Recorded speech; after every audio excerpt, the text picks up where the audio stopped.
Como a gente mostrou aqui no Novo Dia, o Brasil bateu pela primeira vez outra triste marca: 3.000 mortes por Covid-19 por dia na média móvel. São Paulo, assim como todo o país, vive o pior momento da pandemia. Para falar sobre esses números e como o estado segue combatendo a doença, a gente conversa agora ao vivo com o médico João Gabardo, que é coordenador executivo do Centro de Contingência contra a Covid-19 aqui em São Paulo. Doutor Gabardo, bom dia, obrigada por nos atender. Bom dia, Muriel. Bom dia, Evandro. Bom dia. Doutor, São Paulo começou abril registrando a cada hora 45 mortes e mais de 1.100 casos. O objetivo era começar abril com números reduzidos ou ainda está dentro do esperado? Não, no mês de abril nós ainda vamos, pelo menos nos primeiros 15 dias, a tendência é que nós tenhamos um número elevado de óbitos. Esse é um indicador que ele começa a ceder mais tarde. Inicialmente, com as medidas de distanciamento social que foram implementadas, nós temos uma redução do número de casos.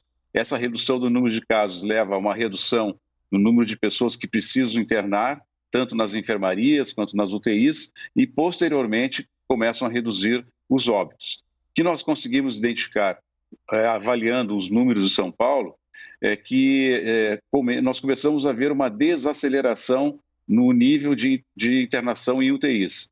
Nós estávamos com uma aceleração de 3,2%, 3,3% de novos pacientes internados diariamente nas UTIs. Isso é um crescimento enorme, é um crescimento que em 30 dias ia simplesmente dobrar o número de pessoas nas unidades de tratamento intensivo.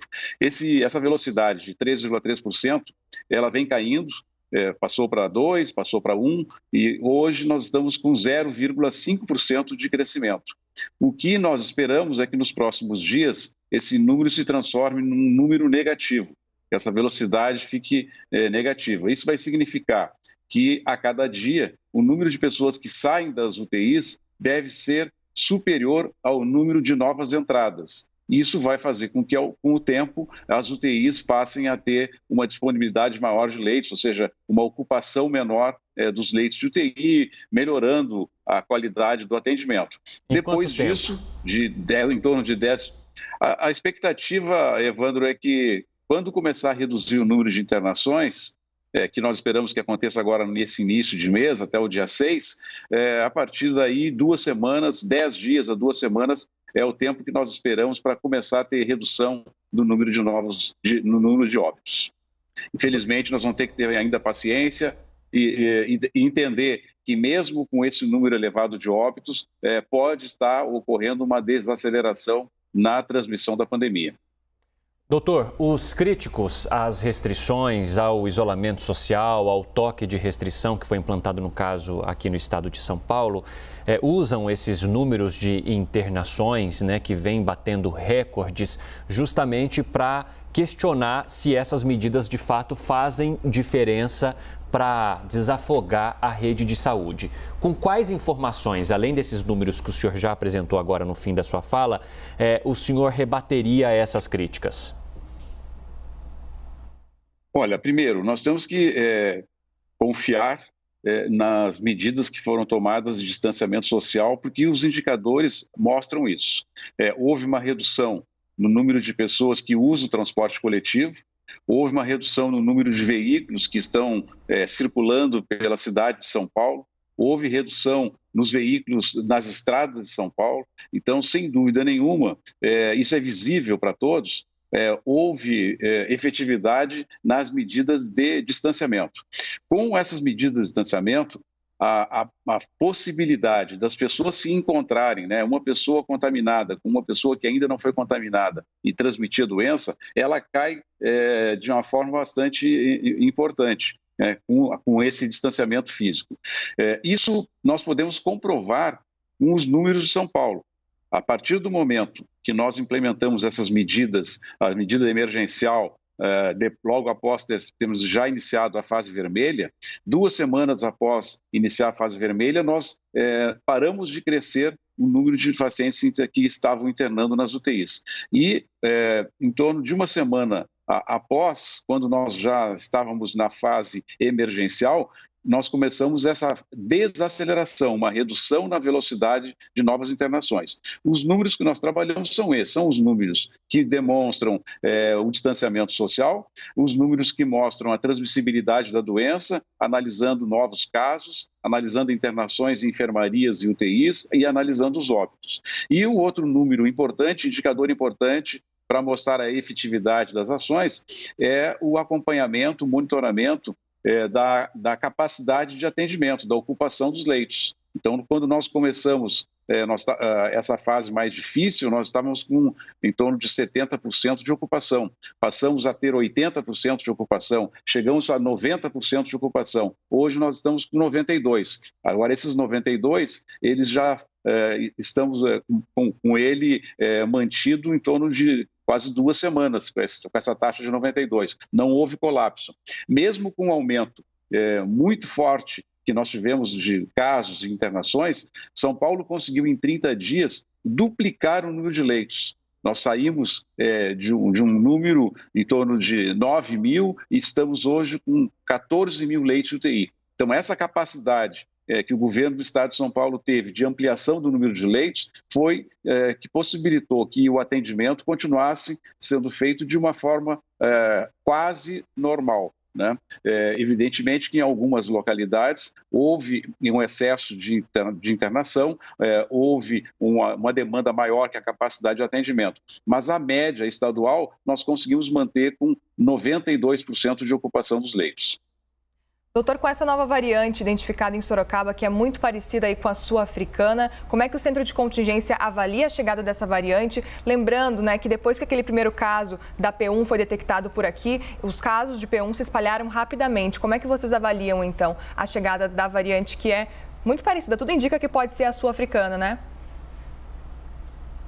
Bom, a forma que a gente tem de combater e evitar a transmissão dessas novas formas dos vírus, elas não se modificam, continuam sendo as mesmas. Né? O distanciamento social, o uso de máscaras, evitar as aglomerações, utilização de álcool gel. Não existe outra medida não farmacológica que seja diferente na dependência do vírus que está circulando com mais intensidade. O que modifica, Muriel, é que essas variantes muitas vezes têm uma capacidade de multiplicação de casos muito maior, uma capacidade de transmissibilidade maior. Essas pessoas têm uma carga viral muito elevada quando comparada com a forma tradicional do vírus, e como ela tem uma carga viral muito alta, ela tem uma capacidade de transmitir para um número maior de pessoas.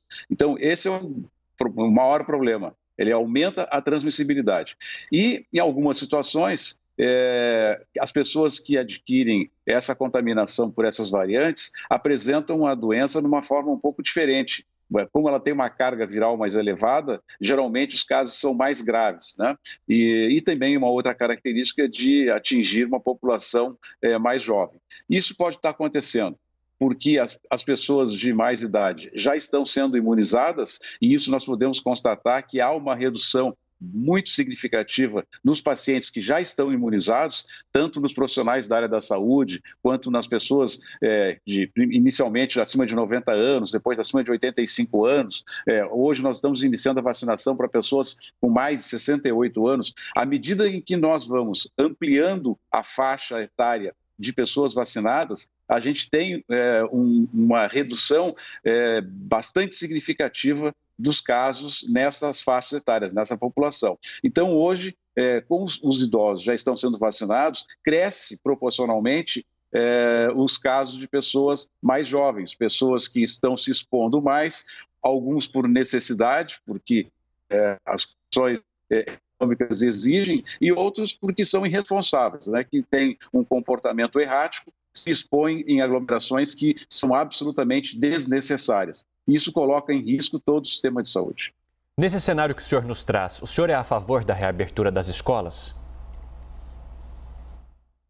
Olha, a abertura das escolas, ela não tem uma relação com o aumento da transmissibilidade da doença. As crianças são vetores muito discretos, são fracos vetores. A carga viral em crianças é muito baixa, então ela tem uma capacidade de transmissibilidade menor. Então não existe nenhum lugar no mundo faz com que, quando a pandemia está sob controle, haja necessidade do fechamento das escolas. O que se propõe é que haja uma presença física controlada, um número menor de pessoas, de crianças, de professores, de funcionários, que haja medidas de segurança que devem ser feitas com as crianças e com os trabalhadores da área da educação.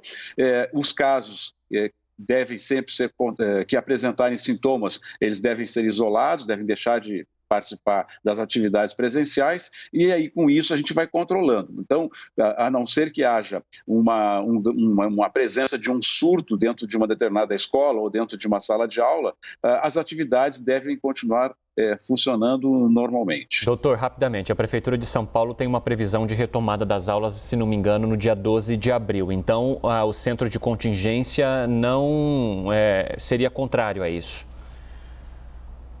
Não, o centro de contingência não é contrário à manutenção das aulas presenciais com essas observações que eu fiz, né? De redução do número de crianças, uma densidade menor, que haja todos os cuidados com a segurança, com o controle e, principalmente, que haja uma observação sobre crianças e familiares que sejam sintomáticos, e esses devem ser isolados.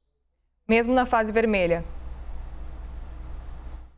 Mesmo na fase vermelha não existe, nós não consideramos que o retorno à escola já deva ser, não possa ser realizado. É evidente que nós reconhecemos que em determinados municípios, de acordo com a situação de um município, o gestor municipal ele tem autonomia para tomar medidas que sejam mais restritivas. Isso tem que ser obedecido, é um critério que nós estamos trabalhando já desde o início da pandemia e que vamos mantê-lo. As decisões do centro de contingência são decisões gerais. Agora, os gestores municipais, eles têm autonomia para tomar medidas mais restritivas. Eles não podem tomar medidas menos restritivas.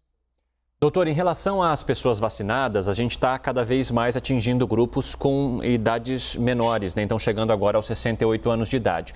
Mesmo assim, essas pessoas elas já podem ter um comportamento diferente ou o isolamento ainda precisa ser total, encontrar a família nem pensar, mesmo essas pessoas que já foram vacinadas? Olha, nessa primeira fase, Evandro, o que a gente recomenda é que as pessoas mantenham todas as medidas que estavam fazendo até serem vacinadas. Por quê? A gente sabe que essa vacina, ou as vacinas que estão sendo utilizadas, são vacinas que nós temos pouca experiência, são vacinas que começaram a ser utilizadas muito recentemente, o período de pesquisa, de análise de fase 3 foram muito reduzidos, e nós sabemos hoje que ela é eficiente, ela tem eficácia para reduzir casos graves e casos que possam levar à internação hospitalar e óbito. Não significa que não possa acontecer, pode, mas reduz bastante a possibilidade. Agora, nós não temos segurança que as pessoas vacinadas elas tenham uma absoluta capacidade de não transmissão da doença, de não ter de não ser infectado novamente ou de, na presença do vírus, ter carga viral suficiente para transmitir a doença para outras pessoas. Isso nós vamos precisar ter mais tempo para ter absoluta certeza sobre essa situação. Tendo em vista que a gente tem ainda essas dúvidas, e principalmente porque nós temos um percentual da população muito pequeno, em torno de 10% da população que já está vacinada, então nós temos 90% da população que ainda não está imunizada, com exceção daqueles que já tiveram a doença e estão naturalmente imunizados, é muito alto o número de pessoas que não estão ainda imunizadas. E, por consequência, nós devemos manter todas as medidas de distanciamento que nós temos implementado até o momento. E isso deve durar até um momento que nós possamos contar aí com 70%, 80% da população já imunizada. Então, nós teremos uma imunidade coletiva, o que vai reduzir a possibilidade de encontrar uma pessoa que está com a presença do vírus com uma pessoa que não foi imunizada. Então, essa possibilidade fica muito menor, fica uma possibilidade que fica pequena, e com isso a tendência sempre é de redução da transmissibilidade da doença. Nesse momento, recomendação, mesmo para quem está vacinado, continue com os cuidados que vinha tomando até o presente momento. Doutor, o Instituto Butantan fez aquele teste na cidade de Serrana, vacinando toda a população. Esses resultados devem sair, né, segundo aí o cronograma, agora em maio. Eles podem auxiliar, então, para que vocês tenham um entendimento mais completo de como a Coronavac, que é uma das principais aplicadas no país, possa proteger, de fato, essa população? Há uma expectativa muito grande em cima disso? Sim, a nossa expectativa é enorme, porque nós estaremos ali com mais de 30, quase 40 mil pessoas que estarão vacinadas. Além disso, são pessoas de todas as faixas etárias. E nós vamos ter pessoas que tiveram a contaminação na presença de uma dose, tem pessoas que tiveram na presença de 2 doses, então nós vamos poder medir com que frequência nós tivemos esses eventos, qual foi o nível de segurança, qual foi o nível de imunidade, a partir de que momento a imunidade é mais elevada, quantos dias depois da primeira dose as pessoas estão efetivamente imunizadas, nós vamos saber como é que a transmissibilidade da doença ocorre em pessoas imunizadas com mais proteção natural ou menos. A gente sabe que que estão sendo vacinados, a capacidade imunológica é menor. A eficácia da vacina em idosos, todos sabemos que ela é menor do que a imunidade dos jovens. Então, quando nós começarmos a vacinar os jovens, nós teremos resultados de eficácia mais elevados. E isso só será possível no país quando nós ampliarmos a nossa vacinação para esses grupos não prioritários. Por isso que essa pesquisa que está sendo feita no município de Serrana é realmente importante, vai nos antecipar uma série de questões que nós precisaríamos aguardar toda a vacinação de toda a população para obter esses resultados. Ela vai servir não só para os pesquisadores brasileiros, como para interesse mundial com essa pesquisa. Doutor, a gente está vendo na Europa uma terceira onda. Qual que é a expectativa para a chegada de repente, uma terceira onda aqui no Brasil, agora que a gente tenta conter essa segunda onda? Existe a possibilidade de que essa terceira onda chegue se a gente não tiver vacinação, com a chegada de doses, por enquanto? Qual que é a orientação a partir de agora, já pensando numa terceira onda que a gente acompanha agora na Europa? Bom, primeiro, a nossa preocupação nesse momento é sair dessa segunda onda. Nós estamos no pico da segunda onda, nós estamos na pior fase da pandemia até o momento, e a nossa preocupação é como que a gente sai dessa situação. O centro de contingência tem uma preocupação muito, muito elevada de como é que a gente faz na saída dessas medidas restritivas, porque é mais fácil iniciar as medidas restritivas do que saber o momento adequado, em que momento nós podemos começar a fazer as flexibilizações. O que nós não podemos depois de todo esse período de sacrifício, né, de fechamento de atividades econômicas, em que as pessoas ficam tendo um sacrifício pessoal do distanciamento, de não poder encontrar com os familiares, com os amigos, né, e todo mundo aí sofrendo, não tem restaurante, não tem bar, não tem shopping, não pode fazer compra no setor comercial, mas isso a gente vai enfrentar. O problema depois que nós estivermos saindo disso, nós temos que manter esse benefício. Nós não podemos correr o risco de sair de uma forma inadequada e rapidamente voltar a ter elevação do número de casos. Porque se nós tivermos elevação do número de casos na saída dessa segunda onda, nós vamos correr esse risco que você está se referindo, de termos que novamente reiniciar esse processo de restrição. Então, o Centro de Contingência está estudando bastante esse tema, estudando em que condições que a gente deve sair, de que forma que regionalmente isso vai ser tratado. O que acontece hoje nos países que já estão com um nível de vacinação elevado, vou dar um exemplo do Chile. O Chile tem quase 1/3 da população imunizada. E, no entanto, o Chile está enfrentando hoje um surto de novos casos, uma elevação de casos de forma surpreendente, mesmo com a população de 1/3 já vacinada. O que aconteceu no Chile? A vacinação, obviamente, obedeceu aos critérios de priorizar os idosos. A população jovem se sentiu mais segura, porque já tem 1/3 já está vacinado, começou a se expor mais, né?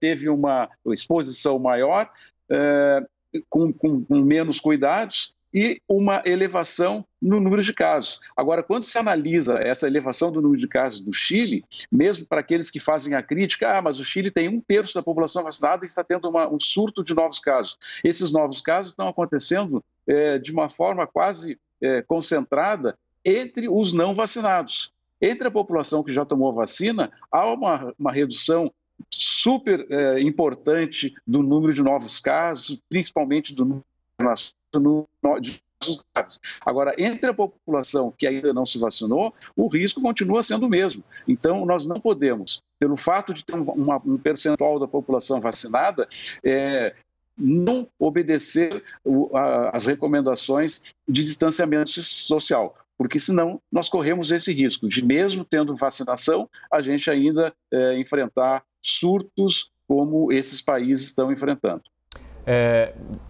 Doutor, no início desta semana, naquela reunião e a divulgação do Centro Nacional de Contingência, na verdade, naquele comitê, né, que foi criado envolvendo os presidentes da Câmara, do Senado, Ministério da Saúde e Governo Federal, o presidente da Câmara, Arthur Lira, questionou a distribuição de doses, que as doses distribuídas pelo governo federal não estão sendo aplicadas no mesmo ritmo. Até apontou ali pouco mais de 30 milhões de doses distribuídas e quase metade disso ainda não aplicada. Como que o senhor olha para essa questão? Está havendo realmente um problema entre a rapidez com que se é distribuída a dose e a rapidez com que essa dose é aplicada e chega de fato à população? Bom, primeiro eu quero destacar que entre os estados, o estado de São Paulo é o estado com maior percentual de vacinas que foram recebidas e já foram aplicadas.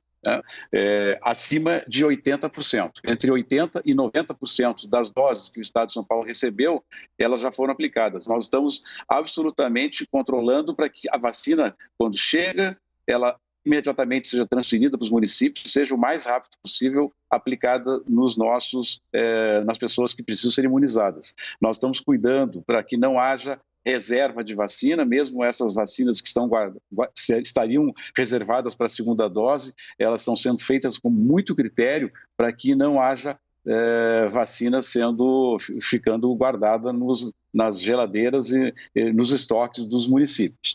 Agora, nem todo o país tem a situação de São Paulo. Nós temos uma logística que foi preparada, uma logística muito qualificada para fazer essa distribuição. Imediatamente que a gente recebe essa vacina, elas são distribuídas para as regionais, para os municípios de maior população, e em menos de 24 horas ela já está pronta para ser aplicada nos pacientes. Agora, nós temos que reconhecer que tem estados, como estados da região norte e nordeste, que têm muita dificuldade com o transporte. Muitas vezes a vacina, quando ela chega na capital, até chegar numa unidade de saúde ou até chegar no braço de um paciente, ela tem 5, 6 dias de viagem. Então, nós temos que considerar que tem um número de vacinas muito grande que está circulando para poder chegar próximo dos pacientes. Tem que considerar que existe a primeira dose, que tem a segunda dose. Então, essa crítica que foi feita, ela talvez seja por desconhecimento da capacidade, da dificuldade que as regiões têm para fazer essa logística da vacinação. Eu não acredito que alguém possa deliberadamente estar criando qualquer possibilidade para retardar a vacinação. O que a gente menos quer é retardar a vacinação. Todo mundo está correndo atrás de vacinar o mais rápido possível. Mas as dificuldades de logística no país devem ser levadas em consideração. Felizmente, aqui em São Paulo, o nosso percentual e a nossa efetividade na velocidade da vacina tem sido super qualificado. Doutor, quais seriam as orientações do Centro de Contingência, então, para Páscoa? A gente sabe que vem um feriado aí, um feriado específico de Páscoa, muitas pessoas se aglomeram, muitas pessoas se reúnem e esse é o pior momento da pandemia. O que fazer agora na Páscoa? Nós precisamos combater dois aspectos que eu considero importante. Um, que são essas aglomerações, grandes aglomerações desnecessárias que acontecem muitas vezes de uma forma ilegal, né, em que se consegue reunir pessoas, principalmente reunir jovens em festas, baladas e encontros que são proibidos, inclusive, pelo decreto estadual. Essas pessoas devem ser punidas, mas o mais importante é que nós tenhamos condições de antecipar, evitar que isso aconteça. E tem um segundo grupo de preocupação, que são os ambientes familiares. Quando nós temos festas como essa, há a possibilidade de encontro de famílias, de pessoas, familiares, que moram em residências distintas. Então, familiares que moram num local visitam outros familiares para levar presente, para levar chocolate, para visitar um afilhado. Então, esse é um momento em que nós abrimos a guarda, porque a gente possibilita que nesse encontro entre familiares, mesmo que seja um encontro entre poucas pessoas, 4 pessoas, 6 pessoas, 7 pessoas, que se reúnem para almoçar, para fazer uma comemoração, a gente abre a possibilidade da transmissão da doença. Então, nessa Páscoa, o que nós recomendamos é que as pessoas evitem essas aglomerações, mesmo sendo familiares, mas que moram em residências distintas. Que façam esse encontro, de preferência, num ambiente ao ar livre, com máscaras e o mais rápido possível, que evite aglomerações mesmo dentro de casa. Se isso não for possível, se não houver possibilidade de atender essa recomendação, que se procure fazer isso num ambiente aberto e com distanciamento. Cadeiras distantes, outra, se for utilizar, fazer uma refeição, utilizar a mesa, se estiver conversando, procurar manter um distanciamento mínimo de 1,5 metro entre as pessoas, mas isso não é o ideal. O ideal é que a gente evite nesse feriado esses encontros entre as famílias, que se faça isso de uma forma muito rápida, que se faça isso em ambiente aberto. Desta maneira, nós vamos estar evitando a transmissão da doença e, com certeza, nós vamos estar evitando que muitos desses familiares possam estar fazendo a sua última comemoração. O que ninguém quer é que nessa Páscoa, por conta dessa possibilidade, nós estejamos fazendo a última comemoração de algum familiar nosso. Não vale a pena fazer um pouco mais de sacrifício. O ano que vem, com certeza, nós estaremos numa nova situação, todo mundo imunizado, e nós poderemos comemorar esses eventos, como a Páscoa, de uma forma muito mais próxima da normalidade. A gente espera mesmo que todos estejam imunizados, então, até o início do ano que vem. Dr. João Gabardo, coordenador executivo do Centro de Contingência contra a Covid-19 aqui em São Paulo, muito obrigado pelas informações e uma boa Páscoa para o senhor. Muito obrigado a vocês também, a todos os ouvintes e telespectadores. Obrigada.